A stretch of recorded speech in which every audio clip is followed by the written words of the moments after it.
প্রাণ প্রিয় চাঁদপুরবাসী, আপনারা সকলে কেমন আছেন?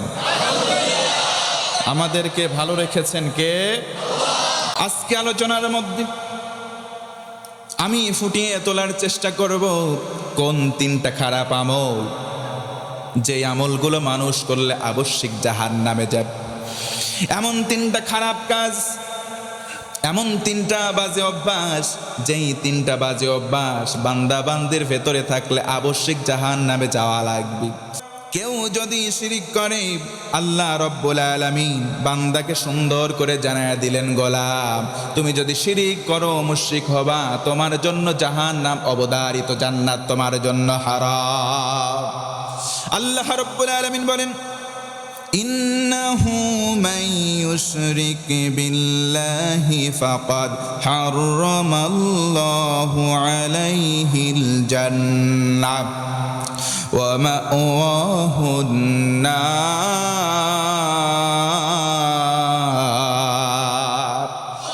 আল্লাহ রাব্বুল আলামিন বলেন, নিশ্চয়ই যাহারা আল্লাহর সঙ্গে শিরিক করবে, অর্থাৎ যারা মুশরিক হয়ে যাবে, তাদের জন্য জান্নাতটা আমি রব্বুল আলামিন হারাম করে দিলাম। তার মানে বোঝা গেল, যাদের জন্য জান্নাত হারাম তাদের জন্য জাহান্নামের দ্বার উন্মুক্ত হয়ে যাবে। অর্থাৎ শিরকের আমল যাদের মধ্যে থাকবে তারা সরাসরি জাহান্নামে যাবে। ঘোষণা কার? আজকের সময় এসে যুবক বন্ধুগণ মনোযোগ বাড়াও। মোবাইল সবাই কম বেশি ইউজ করি। আজকে মোবাইলের ভিতরে হোয়াটসঅ্যাপ, মেসেঞ্জার, ইমো, এমনকি টেলিগ্রাম পর্যন্ত আমরা ব্যবহার করি। এই যে আমরা অনেক ইমোজি ব্যবহার করি, ও যুবক বন্ধু, ইমোজির ভিতরে দেখবা অনেকগুলো মূর্তির ছবি আছে। কারো শিং বাড়ানো, কারো হাত বাড়ানো, বিভিন্ন মূর্তির ছবি আছে। বেধর্মীরা কৌশলে আমাদেরকে মুশরিক বানায়, অথচ আমরা টের পাই না। ও মুসলমান, এই জন্য শিরিক মুক্ত জীবন গঠন করার জন্য যা যা করা দরকার আমরা করার জন্য সচেষ্ট হব। হিম্মত নিয়ে বলেন ইনশাআল্লাহ। আল্লাহ রাব্বুল আলামিন আরো বলেন, ইন্নাল্লাহা লা ইয়াগফিরু আন ইউশরাকা বিহি ওয়া ইয়াগফিরু মা দুনা যালিকা লিমান ইয়াশা। আরো জোরে বলা লাগবে আল্লাহু আকবার। আল্লাহ রাব্বুল আলামিন শিরকের গুনাহ বাদে অন্য সকল গুনাহ যদি মাফ করে দেন, কিন্তু আল্লাহ রাব্বুল আলামিন শিরকের গুনাহ মাফ করবেন না। পড়েন না আউযুবিল্লাহ। ইন্নাশ শিরকা লাযুলমুন আযীম। নিশ্চয়ই শিরিক হলো সব চাইতে বড় জুলুম। ও মুসলমান, বলেন তো, যে জুলুম করে তাকে জালেম বলা হয়, কোনো সন্দেহ আছে নাকি? যেই ব্যক্তি জুলুম করে তাকে জালেম বলে। ও মুসলমান, যারা শিরিক করে তারা যেমন ভাবে মুশরিক তেমনি ভাবে তারা জালেম। তারা যেমনি ভাবে মুশরিক তেমনি ভাবে জালেম। নবী আমার বলেন, আয-যুলমু যুলুমাতু ইয়াউমুল কিয়ামাহ। এই যে জালেমের জুলুম কিয়ামতের দিন ঘোর তামাশার মধ্যে তাকে ফেলে দেবে, ঘোর অন্ধকারাচ্ছন্ন পরিস্থিতির মধ্যে তাকে ফেলে দেবে। এমন অবস্থায় নিপতিত হবে, সেখান থেকে তার সম্মুখ পানে কিছুই দেখতে পারবে না। ডাইনে বামে এমনকি পেছনের দিকে ঘোর তামাশাচ্ছন্ন হয়ে যাবে। চিৎকার করে বলেন আল্লাহু আকবার। আল্লাহ রাব্বুল আলামিন শিরকের বিপরীত দিলেন, সেটার নাম হলো ঈমান। মুসলমান, বলেন তো, আমাদের কলিজায় ঈমান আছে না নাই? তার মানে বোঝা গেল, আবশ্যিক জাহান্নামের আমল হলো সেটার নাম শিরিক, আর আবশ্যিক জান্নাতে যাওয়ার একটা আমল আছে, সেটার নাম হলো ঈমান। কথা বলেন ঠিক কিনা? আল্লাহ রাব্বুল আলামিন বলেন, আল্লাহু ওয়ালিয়ুল্লাযীনা আমানু ইউখরিজুহুম মিনাজ-যুলুমাতি ইলান-নূর। আমার আল্লাহ বলেন, ও গোলাম, আল্লাহু ওয়ালিয়ুল্লাযীনা আমানু, নিশ্চয় আমি আল্লাহ ওলি হয়ে যাব, বন্ধু তোমার অভিভাবক হয়ে যাব। একটা কন্ডিশন, একটা শর্ত, তুমি যদি মুমিন হও আমি আল্লাহ তোমার ওলি হব। কোন সুবহানাল্লাহ। ওলি হওয়ার পরে আমার কি ফ্যাসিলিটি হবে, উপকার কি হবে? আল্লাহ বলেন গোলাম উপকার কি হবে শোনো, আমি আল্লাহ তোমাকে আমার কুদরতে হাত দিয়ে ধরবো, অন্ধকার থেকে টেনে বের করব, আলোর পথ তথা জান্নাতের পথে তোমাকে ইস্তেকামাত রাখবো। জোরে কোন সুবহানাল্লাহ। ও মুসলমান, এই জন্য বলেন ঈমান আনার দরকার আছে না নাই? আল্লাহ বলেন গোলাম ইন্নাল্লাযীনা ক্বালু রাব্বুনাল্লাহ সুম্মা ইসতাকামু তাতানাজ্জালু আলাইহিমুল মালায়েকা আল্লা তাখাফু ওয়া লা তাহজানু ওয়া আবশিরু বিল জান্নাতিল্লাতী কুনতুম তুআদুন। বান্দারে যদি রবকে রব বলো, ও লক্ষ্মীপুরের ভাইয়েরা বলেন তো আমাদের রবকে? আল্লাহ বলেন বান্দা কেউ যদি আল্লাহকে বলে রব, আল্লাহ তুমি আমার রব, তুমি আমার সব, এই কথা বলার পর সুম্মা ইসতাকামু অটল কিংবা অবিচল থাকলো, আল্লাহ বলেন দুইটা পুরস্কার সঙ্গে সঙ্গে দান করব। এক নম্বর হলো তাতানাজ্জালু আলাইহিমুল মালায়েকা, বান্দারে তুমি একদিন মারা যাবা অন্তিম লগ্নে। ও মুসলমান বলেন তো আমরা একদিন মারা যাব, কোনো সন্দেহ আছে নাকি? জোরে বলেন, সন্দেহ আছে? কখন মারা যাব কেউ বলতে পারি? আল্লাহ তাআলা বলেন ইযা জাআ আজালুহুম লা ইস্তাখিরুনা সাআতাও ওয়া লা ইস্তাকদিমুন। আল্লাহ তাআলা বলেন বান্দারে কখন তুমি মারা যাবা, এই আজাল যখন তোমার জন্য চলে আসবে, এক সেকেন্ড তোমাকে অবকাশ দেওয়া হবে না, জায়গায় তোমার মারা লাগবে, জায়গায় তোমার মৃত্যুবরণ করাই লাগবে। আল্লাহ বলেন গোলাম দুনিয়ার জমিনে আল্লাহকে বলেছিল রব, আল্লাহ তুমি আমার রব, তুমি আমার সব, কথাটা বলার কারণে আমি আল্লাহ তোমাকে ওই সময় রহমতের ফেরেশতা পাঠাবো। বলুন সুবহানাল্লাহ। আমার বন্ধুগণ মনোযোগ বাড়ায় দেন। আল্লাহ রাব্বুল আলামিন যারা মুমিন হবে তাদের আরেকটা ফ্যাসিলিটির কথা বললেন। আল্লাহ বলেন মান তাবা ওয়া আমানা, যে বা যারা ঈমান আনবে, তওবা করবে। ও মুসলমান বলেন তো তওবা করার পর ঈমানটাকে মজবুত করার দরকার আছে না নাই? যেই তিনটা কাজে আবশ্যিক জাহান্নাম হয়, ওই তিনটা কাজের বিপরীত করলে আবশ্যিক জান্নাত হবে। কন্যা সুবহানাল্লাহ। এক নম্বর আমল শিরিক করা, যে শিরিক করবে আল্লাহ রাব্বুল আলামিন তার শিরকের গুনাহ মাফ করবেন। নমরুদের সময়কার ঘটনা। নমরুদ যখন দেখলো একদিন হঠাৎ করে তার চেয়ারটা ভেঙে পড়ে গেল, স্বপ্ন দেখার পরে থরথর করে কেঁপে উঠেছে, কারণ তার মসনদ ছিল অবৈধ, জনগণ চাইতো না, এরপরে জোর করে ক্ষমতায় বসেছিল। পৃথিবীতে এমন অবৈধ শাসক দু একটা আছে না নাই? জনগণ চাই না কিন্তু জোর করে ক্ষমতাও ছাড়তে চায় না। কথা বলেন ঠিক কিনা? নমরুদ ছিল, হঠাৎ করে ঘুমের মধ্যে দেখলো আমার মসনদ খান খান হয়ে গেল। গণক ঠাকুরদেরকে ডাকা হলো, আমি স্বপ্ন দেখলাম, এটা স্বপ্নের তোমরা ব্যাখ্যা করে দাও। স্বপ্নের ব্যাখ্যা করা হলো, বলা হলো খোদা, কি খোদা না হুদা?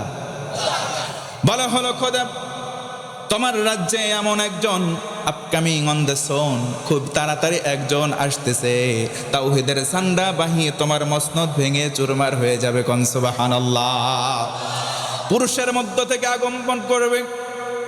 কে এসে কি এসেছে না এখনো জন্ম নেয় নাই, তবে অল্প সময়ের ভিতরে জন্মগ্রহণ করবে তোমার আশপাশে। কন্যা সুবহানাল্লাহ। হযরত ইব্রাহিম আলাইহিস সালাতু ওয়াস সালাম আসবেন। নমরুদ আইন জারি করে দিল। লম্বা চওড়া ঘটনা সংক্ষিপ্ত করে বোঝানোর জন্য বলি, যদি একটু মনোযোগ থাকে আওয়াজ করে বলেন আল্লাহু আকবার। হযরত ইব্রাহিম আলাইহিস সালাতু ওয়াস সালাম আসবেন। নমরুদ আইন জারি করলো, সমাজের মধ্যে বিয়ে করেছো যারা, একসঙ্গে এক ঘরে থাকতে পারবে না তারা নাউজুবিল্লাহ পড়বেন না। বৈধ মানুষ বৈধভাবে থাকতে পারবে না। ও মুসলমান, আজকে সমাজে তাকান, বিয়ে লিগ্যালিটি দেওয়ার জন্য 18 পর্যন্ত আইন করা হয়, কিন্তু 18-র আগে প্রেম করা অবৈধ, এটার জন্য কোনো আইন নাই। কথা কন ঠিক কিনা? বোঝা গেল এগুলো নমরুদীয় কায়দা। কথা কন ঠিক কিনা? নমরুদ যখন জারি করে দিল, বিয়ে করেছো যারা একসঙ্গে থাকতে পারবে না তারা, এমনকি যাদের সন্তান রয়েছে পুরুষ বালক সন্তান, তাদেরকে হত্যা করো। কারণে অকারণে তাদেরকে হত্যা করা হলো লাখে লাখ।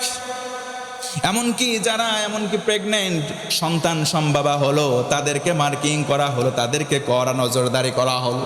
পুরুষ সন্তান, বালক সন্তান জন্মগ্রহণ করে হত্যা করা হয়, আর যদি কন্যা হয় ছেড়ে দেওয়া হয়। ও মুসলমান, জানতে চায় অন্যায়ভাবে হত্যা বাংলার জমিনে আছে না না? কোনো অপরাধ করে নাই, কোরআনের কর্মী, তাদেরকে জেলখানায় নেওয়া হয়, এমনকি হাত পায়ের নখ পর্যন্ত উপড়ানো হয়। এইগুলো নমরুদীয় কায়দা। নমরুদ আইন জারি করলো, আইন জারি করার পরে যৌথ একটা বাহিনী গঠন করলো। বলা হলো সকালবেলা তোমার ডিউটি, বিকেলবেলা তোমাদের, রাত্রিবেলা তোমাদের। এমনিভাবে ডিউটি বন্টন করে দেওয়া হলো। এই বন্টন করার পর একজনকে হেড বানানো হলো, চিফ বানানো হলো। চিফের নাম হলো আজর। জোরে বলেন, নাম কি?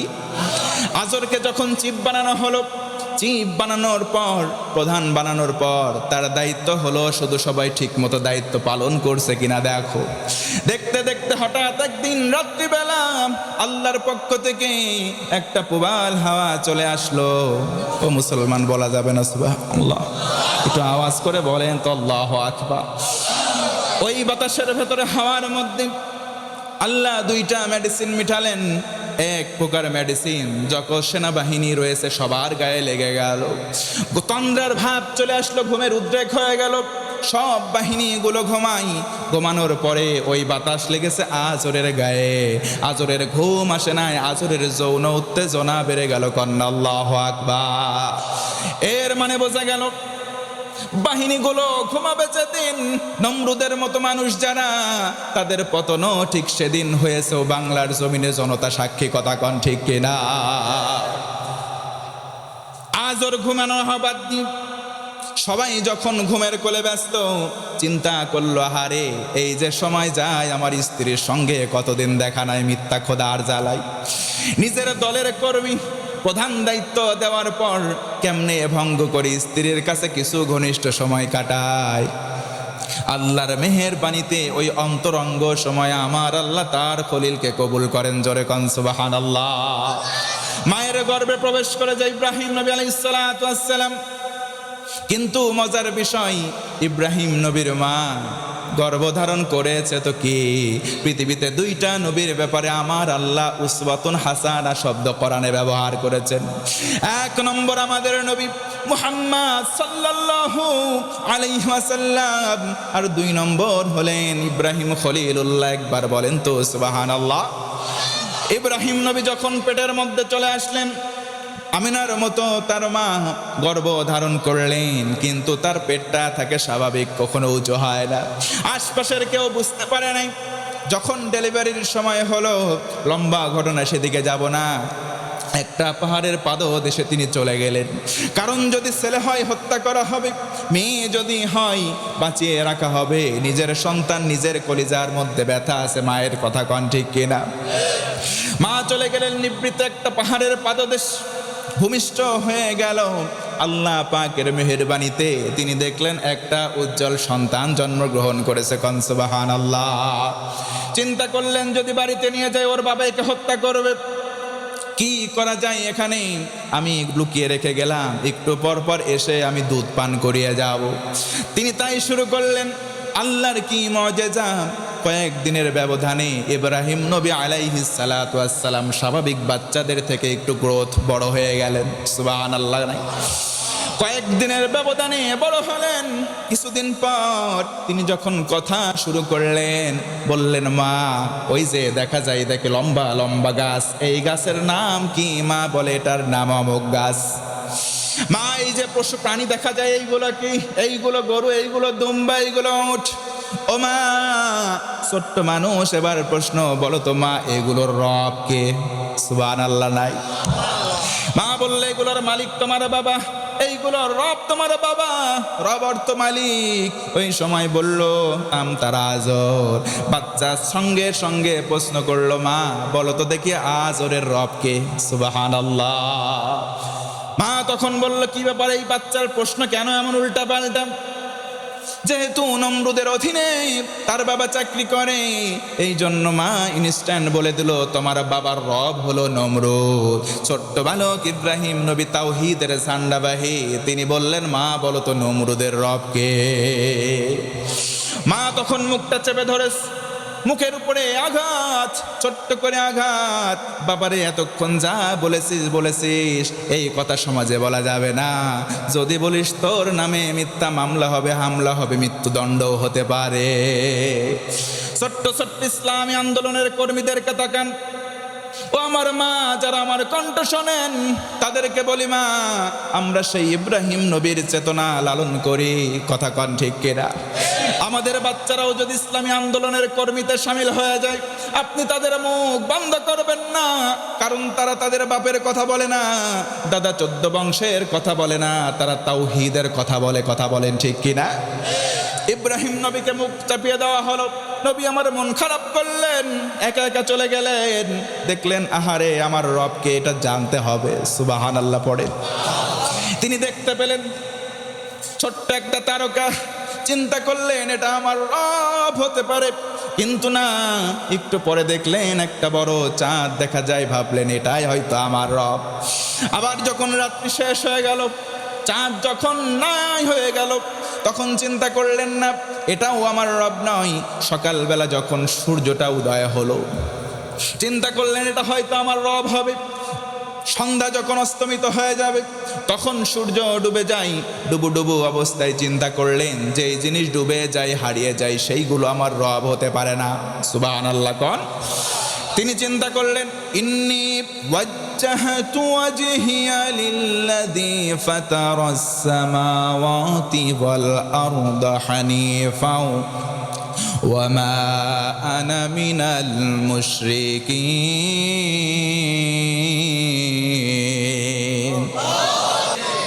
আমার বন্ধুগণ মনোযোগ বাড়াতে হবে। 1 নম্বর খারাপ কাজ, কেউ যদি মুশরিক হয়ে যায়, শিরক করে, আল্লাহ রাব্বুল আলামিন তাকে জাহান্নামী করবেন। 2 নম্বর খারাপ আমল হলো আল্লাহ রাসূলের অবাধ্য হওয়া। ও মুসলমান জানতে চায় আল্লাহ রাসূলের অবাধ্য মানুষ 2-1টা আছে না? না। আল্লাহ রাব্বুল আলামিন বলেন وَمَن يَعْصِ اللَّهَ وَرَسُولَهُ وَيَتَعَدَّ حُدُودَهُ يُدْخِلْهُ نَارًا خَالِدًا فِيهَا। আল্লাহ রাব্বুল আলামিন বলেন, যে বা যাহারা আল্লাহ এবং তার রাসূলের অবাধ্য হয়ে যায়, আল্লাহ রাব্বুল আলামিন তাদেরকে সীমালঙ্ঘনকারী বলে আখ্যা দেন। শুধু তাই নয়, তাদেরকে জাহান্নামে দেওয়া হবে, জাহান্নামে স্থায়ী থাকবে। ও মুসলমান বলেন তো, আল্লাহর রাসূলের বিরুদ্ধে বাংলার জমিনে কিছু মানুষ আছে না নাই?